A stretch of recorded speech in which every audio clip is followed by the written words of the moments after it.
Esta sin duda ha sido una de las semanas más difíciles para el presidente de Estados Unidos, Donald Trump, porque a lo largo de ella, dos personajes claves, su ex abogado y su ex responsable de campaña, aceptaron cargos que lo implican dentro de la comisión de delitos durante la campaña electoral y particularmente en el caso de su ex abogado, también lo implican directamente por el pago de dinero a dos mujeres para conseguir su silencio antes del proceso electoral. Dos asuntos que han venido a reforzar los trabajos de la investigación que sigue el fiscal Mueller respecto de las acusaciones de malos manejos y delitos durante la campaña electoral que lo llevó a la Casa Blanca. Y a pesar de que en efecto esto hace que el escándalo en torno a su presidencia crezca, incluso que su imagen esté cada vez más cuestionado por esta clase de confesiones de personajes claves dentro de las investigaciones, a pesar de eso, no se ve en el horizonte que pueda producirse un proceso de destitución porque los números no dan dentro del Congreso de Estados Unidos. Los republicanos que tendrían la llave para hacerlo no lo hacen y por el contrario están esperando a ver cuál es el resultado de la elección intermedia en la que pudiera abrirse no la destitución de Donald Trump, sino la profunda crisis por la que atraviesa el Partido Republicano, que quizá, entre otras razones, es la que los ha llevado a mantener al presidente de Estados Unidos a pesar de esos escándalos. Y por otro lado, los demócratas no quieren tampoco meterse al tema de la destitución y siguen una estrategia que incluso hacia el proceso de las elecciones intermedias evade la confrontación directa con el presidente de Estados Unidos para tratar de hacer un juicio, una crítica global a todo el gobierno que él encabeza, acusándolo no solamente de enriquecimiento y mal manejo de los dineros, sino sobre todo de ceguera ética. Pero de eso a entrarle o a empujar un proceso de destitución, tampoco hay ninguna señal que nos apunte hacia ello. De esto vamos a hablar hoy en Opiniones Encontradas. Muchas gracias por estar con nosotros en este programa en el que todas las ideas se pueden cuestionar siempre que se debatan. Soy José Buendía y le dejo mi Twitter, José Buendía MX. Ahí me pueden mandar sus puntos de vista, sus comentarios, sus críticas. Y arrancamos con Opiniones Encontradas. Trump, que ha vivido una semana muy difícil, se despide lanzándole durísimas críticas al fiscal general, diciendo que no controla ni el Departamento de Justicia, porque, como recordará, en su momento él no quiso entrarle a ser el que siguiera las investigaciones sobre la presunta participación de los rusos en las elecciones norteamericanas y desde aquel momento quedó, digamos, tocado para la imagen del presidente Trump, que esta semana recibe dos testimonios, dos cargos a dos de sus personas cercanas que tienen un enorme impacto dentro de la investigación que sí desarrolló, el que sí quiso seguir la trama rusa, que fue el fiscal Mueller. Él debe estarse frotando las manos, aunque la elevación del escándalo no se ve que vaya a llevar, como se viene diciendo casi desde el día 1 de su presidencia, a un proceso de destitución o de impeachment. ¿Pero por qué? Esto es lo que vamos a tratar de responder ahora en Opiniones Encontradas. Me da mucho gusto que esté hoy con nosotros, como todos los viernes, Sofía Sánchez Velasco. Sofía, además ya tu última antes de irte. Sí, de las últimas. De las últimas. Sí. Muy bien. Gracias Por estar aquí. Un placer. Y también Mercedes Migoya, internacionalista de Comexi. Muchas gracias a las dos. Si quieren, arranquemos. La verdad es que sí, el tema del impeachment ha sido reiterativo por razones médicas, equilibrio mental, la trama rusa, nada lo ha movido y yo no veo, francamente, que nada lo vaya a mover de aquí a las elecciones intermedias de noviembre, entre otras razones porque cada vez es más evidente que los republicanos lo mantienen. Claro, con las cosas como están hoy, tanto en la Cámara de Representantes como en el Senado, es un escenario pues, altamente improbable, ¿no? Y yo creo que incluso después de la elección habrá que ver si se llegaría o no, porque también el resultado no es claro. O sea, no es claro que vaya a haber una mayoría demócrata en ambas cámaras y por lo tanto la cosa se podría quedar igual, ¿no?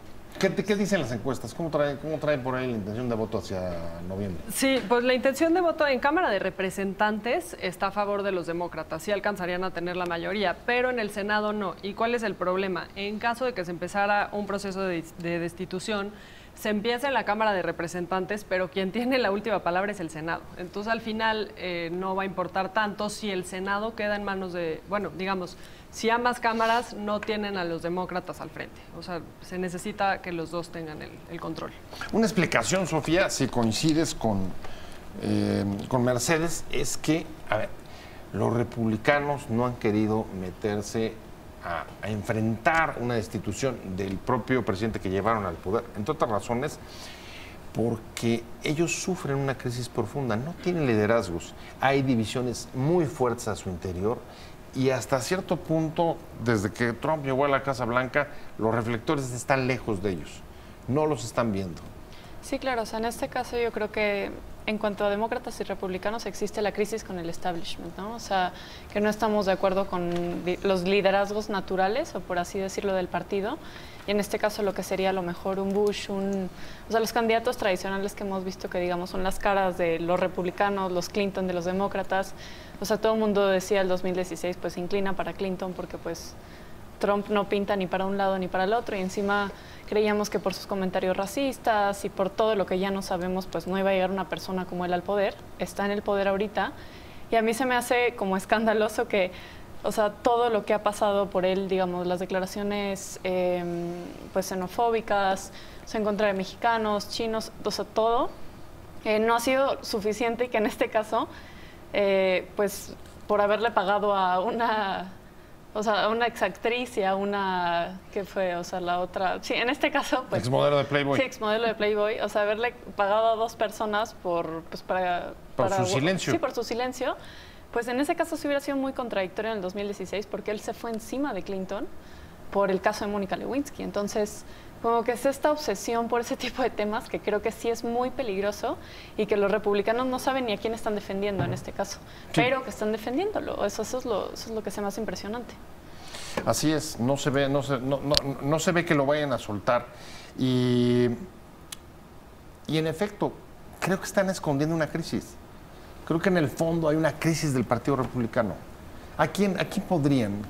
¿Cuál es el liderazgo que pudieran oponer?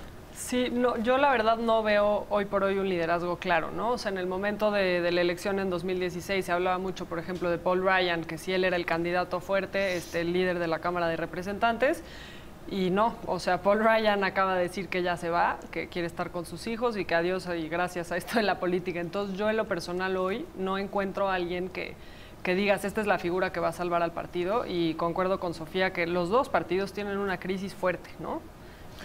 Ahora, me llama la atención la estrategia del Partido Demócrata. A ver, es como si en los últimos meses hubiera decidido no enfrentarse directamente a la figura presidencial y la estrategia que creo que está tratando de seguir hacia las elecciones intermedias de noviembre, Sofía, es tratar de hablar, digamos, de un juicio al gobierno en su conjunto.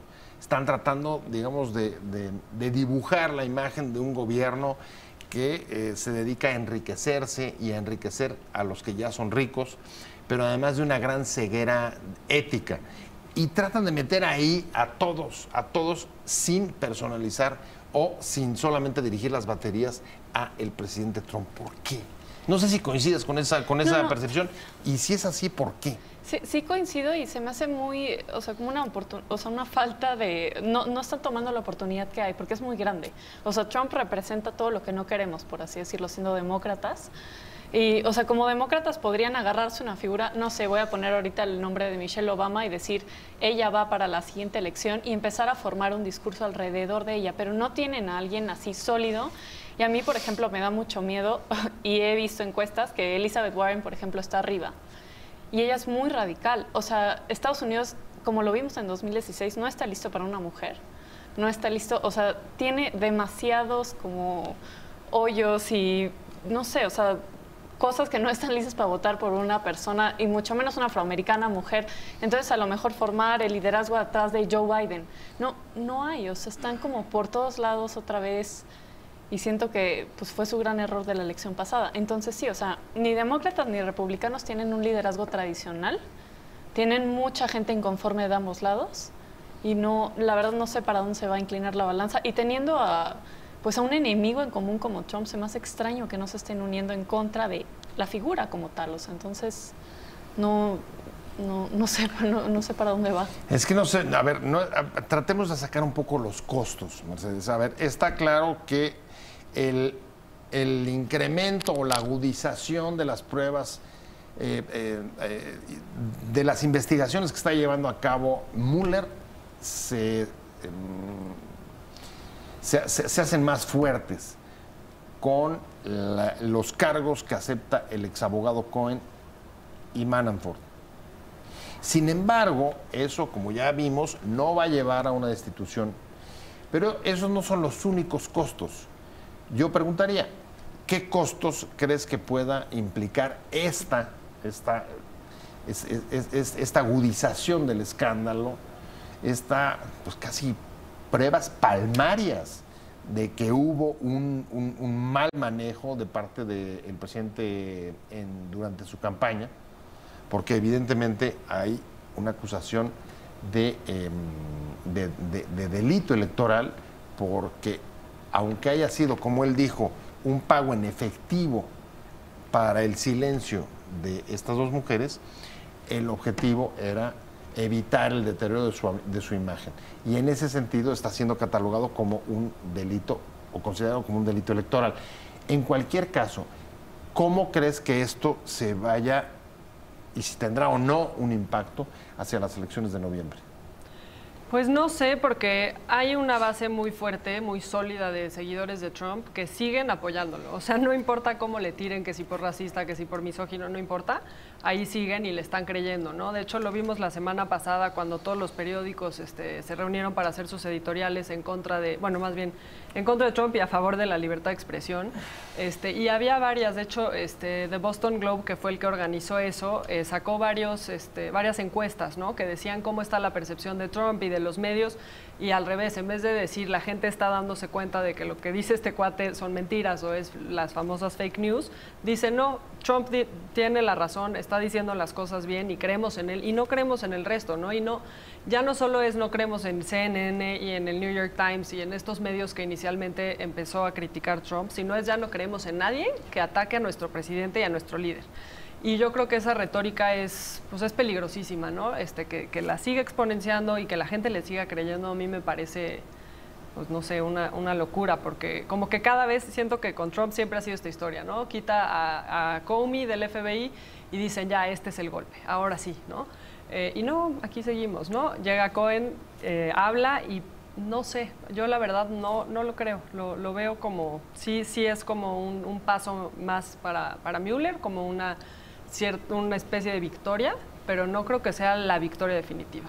Déjame estamos hablando de un tema que ha sido recurrente en noticias a lo largo de toda esta semana, y es las revelaciones y sobre todo los cargos a personas cercanas del entorno del presidente Trump vinculados con las investigaciones que sigue el fiscal Mueller, que han fortalecido el escándalo y las pruebas que implican al propio presidente dentro de los hechos, digamos, y delitos que se le implican y que se le imputan en la campaña electoral. Estamos hablando con Sofía Sánchez Velasco y con Mercedes Migoya. Me quedé contigo, Sofía, y la verdad es que lo que no está claro, a pesar de aceptar que en efecto esto pueda fortalecer las investigaciones de Mueller, sí, a pesar de que no es un tema central lo del pago a las dos mujeres a cambio de su silencio de la trama rusa, pero de ahí salió la información. Sí, fue Mueller el que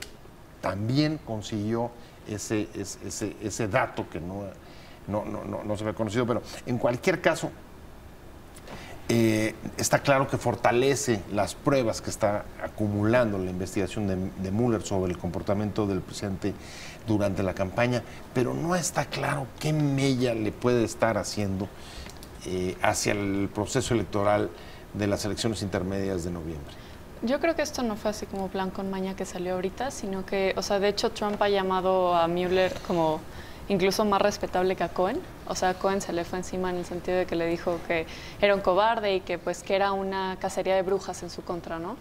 Y pues en este caso, digo, igual y me voy a ir a la tangente, a un tema que no hemos tocado. O sea, la persistencia de Stormy Daniels en este caso, que su nombre real es Stephanie Clifford, ha sido tanta que pues ha llegado a los medios. O sea, ella se ha beneficiado de esto, por así decirlo, o sea, no de una forma en la que, o sea, lo podrías juzgar, pero ella no, como que ella no ha dejado su profesión, por así decirlo, y o sea, los abogados de Trump han dicho, yo no confío en una mujer que hace eso, no debería nadie estar tomando su palabra, pero al final de cuentas creo que es muy importante, o sea, tomar en cuenta pues la forma en la que el hombre más poderoso del mundo trata a las mujeres. O sea, esto lo vemos desde la campaña y sus abogados y todo el mundo dice, ¿por qué tendremos que escuchar a esa persona, no? O sea, ella es menos por su profesión.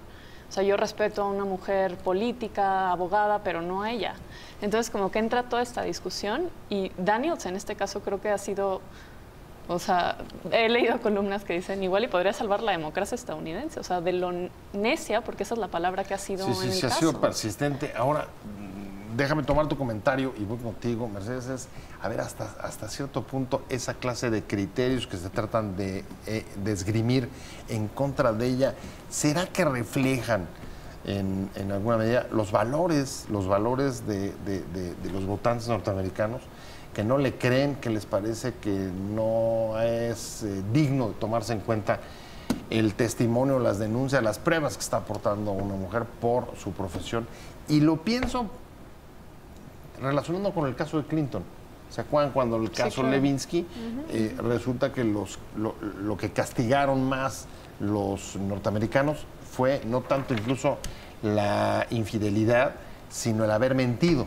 Parece que la mentira de un presidente sí choca con los valores norteamericanos. En este caso, que una mujer tenga la persistencia que dice Sofía, que llegue hasta donde ella ha llegado, independientemente de que le beneficie o no, que aporte y que además ahora se reconozca que es real, que el propio abogado acepte que él dio dinero en efectivo para comprar el silencio de ella antes del proceso electoral, eso no sea tan mal visto por los norteamericanos. Sí, yo creo que ahí tocas un punto muy importante, porque al final, digo, esta es la última del montón de cosas que han salido de este tipo. Y yo creo que Trump, pues lo mismo que lo llevó a la presidencia, representa a esa persona que hoy lo van a ver feo si dice que está en contra de la homosexualidad o si dice que el mexicano le está quitando el trabajo, porque ya hay como esta cultura de respetar a las personas de diferentes orígenes o de otro sexo que no sea el tuyo, etcétera. ¿Hay esa cultura? ¿En serio hay esa cultura? Bueno, es lo que parece haber... En Brooklyn. Sí, exacto. Bueno, pero digamos, es lo que esta tendencia liberal ha demostrado que sí, ¿no? Y hay gente que no está de acuerdo con eso y que ya no se siente escuchada y ya no se siente representada. Entonces, cuando alguien sale y dice, sabes que yo pienso igual que tú y estoy en contra de las mujeres porque son una porquería y no deberían de estudiar y no deberían de nada, pues siempre va a haber alguien que va a levantar la mano, ¿no? Entonces aquí, por ejemplo, que contrastabas los casos de que a Clinton lo juzgaban más por la mentira, aquí lo están juzgando menos por la mentira y más a la mujer, ¿no? Entonces, no, yo creo que es porque esa gente estuvo calladita, ¿no? Mucho tiempo, pero seguía pensando lo mismo y nadie lo estaba, o sea, esa parte del electorado, nadie la estaba escuchando. Bueno, dice justo la propia investigación de Mueller, o lo que se puede inferir de esa investigación sobre la trama rusa, pues que quizá los que primero se dieron cuenta de que existían todo ese perfil silenciado de votantes habrán sido los que pusieron la presunta campaña a través de Facebook y de redes que les permitió hablar y quizá al otro reconocer a ese votante del cual se ha vuelto uña y mugre, por decirlo coloquialmente. Estamos hablando de Trump, de los últimos escándalos que esta semana lo han rodeado, con el reconocimiento de cargos a su ex abogado, que reconoció el haber pagado a 2 mujeres para conseguir su silencio antes de la elección que lo llevó al poder, así como el reconocimiento de 8 cargos por delitos fiscales a su ex, por fraude fiscal y bancario a su ex responsable de campaña Manafort. Sin embargo, como vimos en los segmentos anteriores, ninguno de estos 2 hasta ahora, lejos de abrir un proceso de destitución, ni siquiera es claro de qué manera están afectando su poder. Estamos hablando con Mercedes Migoya y creo que me cae contigo, ¿no, Sofía? Y el tema es cuando nos fuimos, al mismo tiempo que no están dándole crédito a las acusaciones, a las pruebas, que ahora le dan la razón a una de las acusadas, una de las de las mujeres que fueron pagadas. Sí.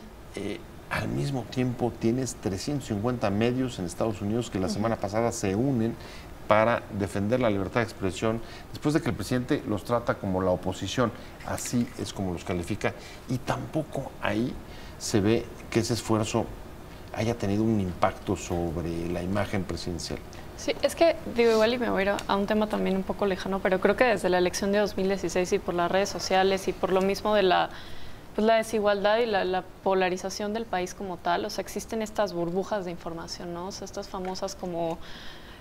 tienen un nombre en las redes sociales, pero en la vida real incluso existen, o sea, pues tú te informas de cierta forma y toda esta gente, o sea, su base no necesariamente lee el New York Times, no necesariamente lee estos medios que sacaron en sus portadas la defensa por la libertad de expresión, o sea, siguen muy basados a lo mejor en el Estados Unidos, y lo hemos hablado en muchos temas, o sea, en temas medioambientales, en temas migratorios, en temas justo ahorita de pues defender la libertad de expresión y ver qué está pasando con el presidente y si cometió o no un crimen federal.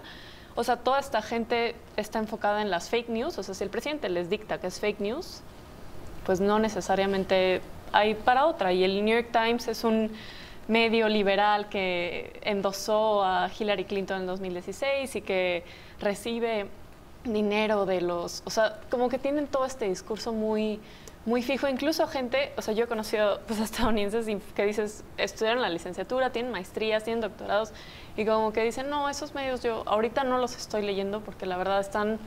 que los compró no sé quién o que los influencia no sé quién. Entonces, como que sí creo que hay pues una pelea dentro de los mismos medios de comunicación. O sea, los vemos con líderes mundiales, o sea, incluso aquí en México, que si a alguien no le parece, pues este medio es tal y este es tal. O sea, entonces Trump ha hecho muy bien ese trabajo para defender a su base, yo creo. Entonces, no veo una salida clara de ahí. Digamos, si trato de agregar a lo que dice Sofía, entonces, la propia estigmatización y el discurso divisivo que lo llevó al poder ha sido su mejor protección frente a cualquier escándalo que han vertido sobre su presidencia. Sí, yo creo que sí, y ahí está también el factor Twitter, ¿no? Que ha sido como básico para él, porque, por ejemplo, volviendo al tema de los 300 medios que publicaron editoriales la semana pasada, ¿cómo contesta? En Twitter, ¿no? Inmediatamente es, ¿quién lo organiza? El Boston Globe. ¿Por qué no hay que creerle al Boston Globe? Porque está comprado por tal, ¿no? Entonces, sí es un tema que, pues no sé, yo creo que da mucho de qué hablar, pero no estoy viendo que tenga consecuencias directas en la presidencia de Trump o en general en su administración. Yo creo que, no sé, a mí me sorprende, honestamente me sorprende, pero no tanto por la parte que dice Sofía de la base que lee otros medios, sino por el otro lado, ¿no? Por ejemplo, al principio me acuerdo que había mucho ruido, muchas protestas afuera de la Casa Blanca, y ahorita, digo, sigue habiendo, pero ya como que se han dispersado, ¿no? O ya son más concretas, más... menos recurrentes, y no sé qué está pasando con esa oposición. Tal vez es un poco lo que decíamos de demócratas y republicanos que ya no representan a todos, entonces ya estamos en contra pero no sabemos por qué, o cada quien tiene sus razones para estar en contra, entonces no hay una fuerza que que una a la oposición. Yo creo que se está viviendo eso en Estados Unidos. Sí, porque a ratos uno no sabe hasta dónde es, qué causa qué. Efectivamente, lo que se reveló durante el proceso electoral que lo llevó al poder fue la profunda crisis del sistema de partidos norteamericano, Sí, claro. que además se ha reproducido en muchos otros países, incluso también en nuestro caso, es algo de lo que vimos el 1 de julio. Sí, claro. La crisis del sistema de partidos tradicional.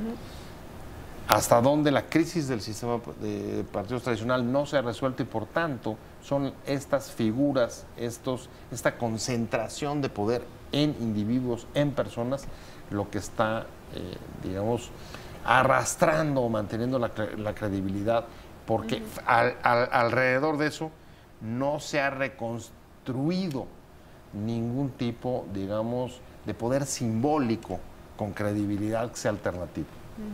Sí, llegan figuras, en este caso como Trump, que distorsionan todo ese esquema tradicional. O sea, el republicano a lo mejor iba a llegar a ser, no sé, mucho más realista en cuanto a política exterior, iba a decidir, voy a decir cualquier cosa, invadir Irak y Afganistán, o sea, en caso de Bush, como que esas decisiones un poco más, o sea, sí bruscas, pero mucho más apegadas a lo que es un republicano. A su agenda. Claro. Y llega Trump que ni se pega a un lado, o sea, es mucho más demócrata, es mucho más Sanders en tema de política exterior, por así decirlo. De hecho, Sanders representó en el lado demócrata ese como enojo y entre el que... anti-establishment. Claro, o sea, es el anti-establishment a todo lo que da Trump y la cosa es que el anti-establishment llegó al poder. Entonces, los republicanos no saben si formarse atrás de él, si decirle que sí, pero en este caso en la Cámara de Representantes, y eso es lo que he escuchado, o sea, pues todos están muy atentos y muy defensivos del presidente. Pero una cosa realmente difícil a veces de entender, Trump es producto del establishment y es los sentimientos antisistema quizá los que le han servido de patente de corso o de principal barrera de protección frente a una justicia que a lo mejor no está gozando de suficiente credibilidad, cargos de mujeres dentro de un discurso misógino que las neutraliza, en fin, falta credibilidad en general y la permanencia del divorcio entre el status quo y el votante norteamericano.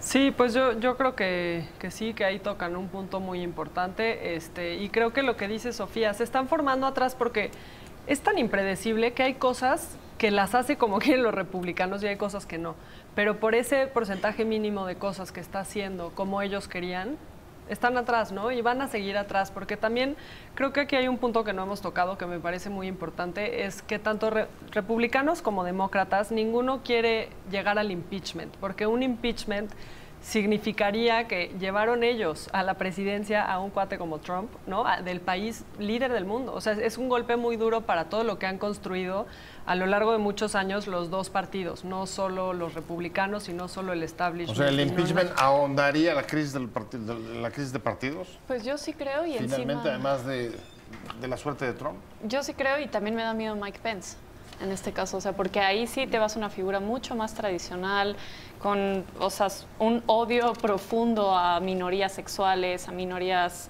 pues étnicas en este caso, a migrantes, entonces sí, no sé qué sea mejor.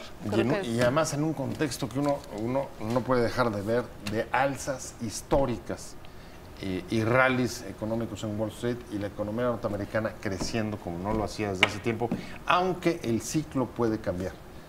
Y ese quizá es el peor enemigo o el peor reto que tiene por delante Trump y el propio sistema norteamericano. Ya me voy. Muchas gracias, Mercedes Migoya. Muchas gracias por haber venido. Muchas gracias. Internacionalista de Comexi, muchas gracias por haber estado con nosotros. Un placer. Sofía, muchas gracias por todo. Nos vemos entonces, todavía tenemos otros programas por delante y por lo pronto, muchas gracias a usted. Que tenga una buena tarde.